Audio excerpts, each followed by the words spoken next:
Gəlin biz qeyri-müəyyən şəxsi cümlələri öyrənək.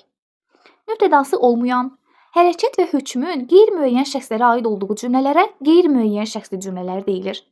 Hərəkət və hökm dedikdə biz xəbəri nəzərdə tuturuq. Belə cümlələrin xəbəri yalnız üçüncü şəxsin cəmində olur. Burada mübtəda bir yox, bir neçə şəxslərə aid ola bilir. Onun haqqında müəyyən təsəvvür yarada bilərik, amma biz hansısa bir şəxsin mütləq şəkildə bunu etdiyini deyə bilmirik. Gəlin cümlələrimizə diqqət edək.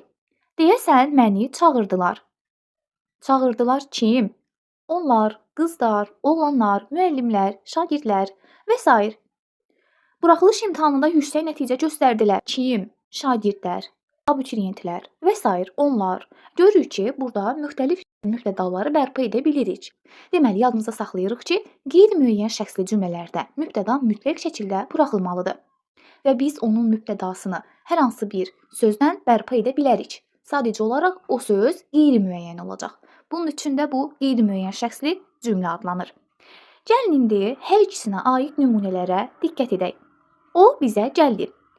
Gəldi kim? O. Mübtədamız varmı? Var. Deməli, bu müəyyən şəxsli cümlədir.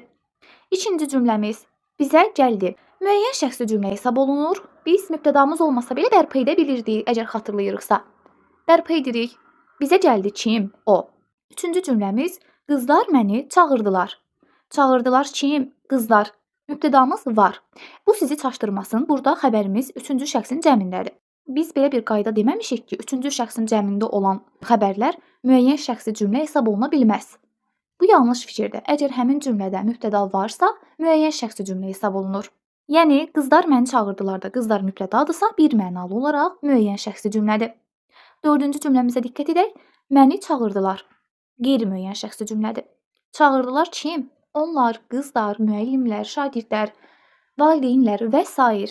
Mübtədanı bərpa edə bilərik, amma etmirik. Çünki bizə qeyri-müəyyəndir.